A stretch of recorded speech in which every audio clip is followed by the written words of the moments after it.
Hi Virgo, kumusta po kayong lahat? So yan Virgo, maraming salamat po sa walang sawang pagsubaybay sa ating po mga reading, and kung ikaw ay bago pa lang sa ating channel, mag-subscribe na po kayo, then i-click mo na rin yung ating notification bell para lagi kang updated sa ating mga bagong upload. And guys, sa mga interested naman sa ating private reading, nasa description box below lang po yung link. Message lang kayo guys, okay? Okay, so Virgo, tignan natin ganap sa inyo ngayong September 2025. Virgo, Sun, Moon, Rising, and Venus sign.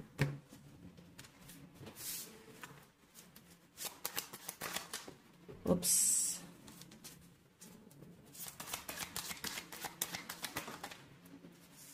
Meron tayong 8 of Wands. May nakita ko dito guys, parang merong gusto mag-reach out sa inyo.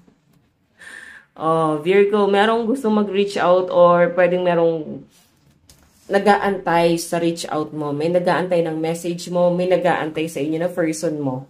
Virgo. Nakikita ko sa taong to guys, ano siya, medyo nagiging mailap siya sa inyo. O hindi siya nagpapakita ng attachment or kahit na anong connection man sa inyo. Pero guys, inaantay ka nito. Siguro, nakikita ka niya na someone na ikaw lang yung pwedeng tumulong sa kanya o ikaw lang nakakaintindi sa kanya. Sa sitwasyon niya ngayon. Okay, tingnan pa natin, Virgo.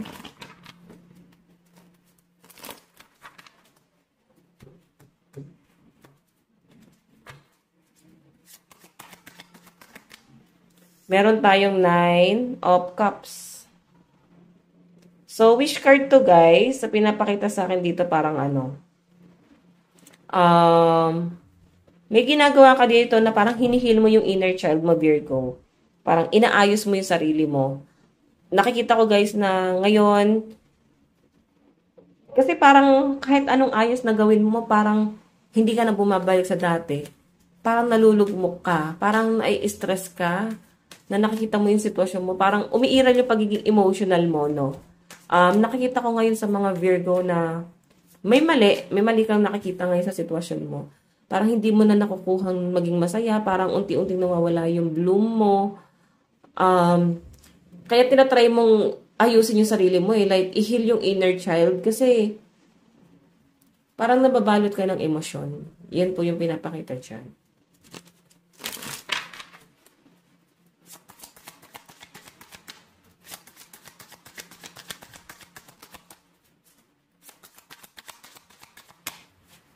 Meron tayong Queen of Pentacles.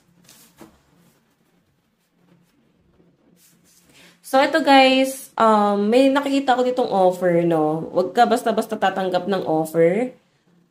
Kasi parang patibong to, Virgo. Huwag ka daw muna basta-basta, parang mahuhulog. Maging matalino ka sa sitwasyon mo ngayong September.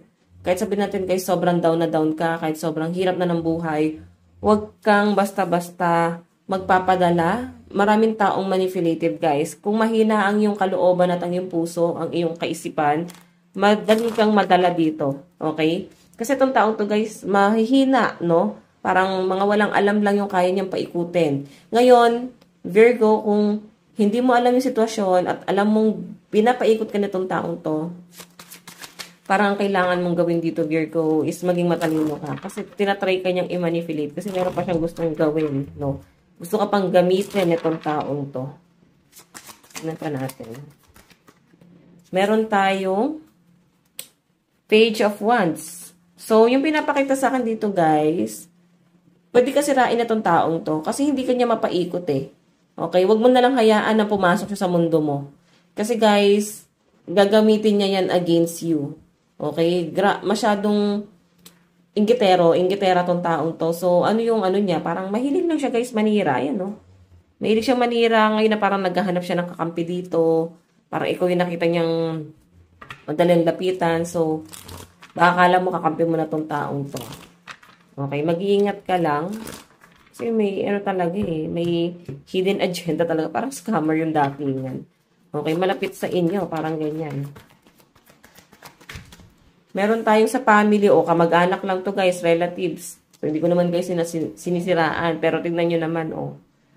Pera to. Pera, pamilya. Tapos ito pa guys, pera pa rin, pero may ahas. So, may taksil talaga. May magtataksil sa inyo. Or nakikita kanya masyado kang vulnerable kasi maayos yung flow ng pera mo eh.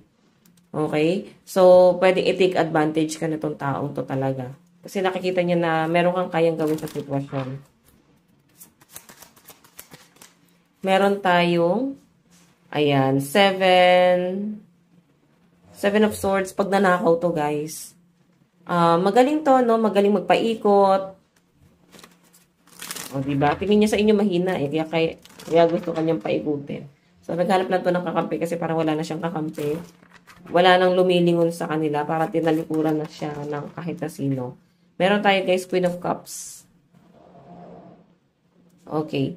Queen of Cups. Yung pinapakita sa akin dito, guys, mahaba pasensya mo. Mapagpatawad kang tao. So, oobserbahan mo lang yung taong yan. Oh, and nandun din yung parang pagpapatawad sa pinapakita sa akin. Kumbaga, mas naawa ka sa kanya kaysa nagagalit eh. Yung mga pinagsasabi niya sa inyo, wala kang nararamdaman kahit na anong galit. More on awa talaga. Ayan.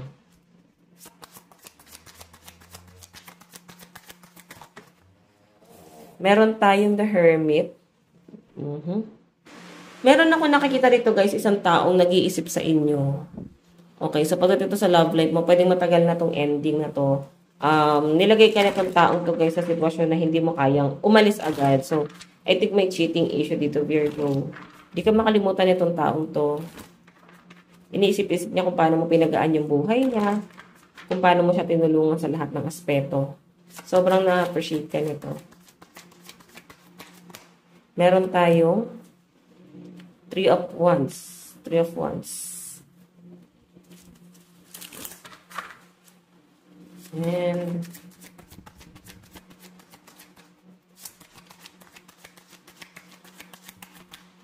meron tayong the Star.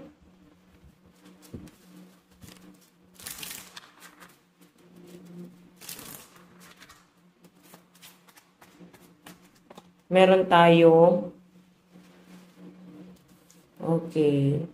relocation. Di ba sa inyo guys siguro lilipat ka ng bahay or may plano kang magpagawa ng bahay or lumipat. Basta ganon. Relocation kasi nakikita ko dito, ang magiging problema lang guys is yung place. So iba sa inyo guys, pwede magpapagawa kayo ng bahay or pwedeng merong ipaparenovate. Okay? Meron talagang someone na nag-iisip sa inyo guys. Lagi ka sumasagi sa isip nito. Like, gusto niya mag-focus sa mga ginagawa niya pero bigla ka na lang sasagi sa isip niya. Ganon. Okay? Tingnan natin ha, pagdating sa love life mo, Virgo. Meron tayong, you're mysterious. I can never seem to figure you out. Sometimes I feel like you're hiding something from me. Never really know where I stand with you. Okay, so siguro, Virgo, medyo distant ka sa taong to or nagpapaka-mysterious ka. Wala ka masyadong paramdam. Kaya yung person mo, hinahanap-hanap ka kasi wala siya ma-stalk sa inyo, di kanya maramdaman, wala siyang balita sa inyo. Meron tayong still listening. I listen to the music you've shared with me. It helps me to connect with you although we are apart. Diba? Namimiss ka niya, narinig niya pa rin yung kung paano ka magsalita, naaalala niya. And yung pinapakita sa akin dito guys is parang kahit hindi kayo magkasama, naalala ka na itong taong to. So yun guys, ito lang po ang inyong reading. Again, maraming salamat po. God bless and love you all. Bye-bye guys.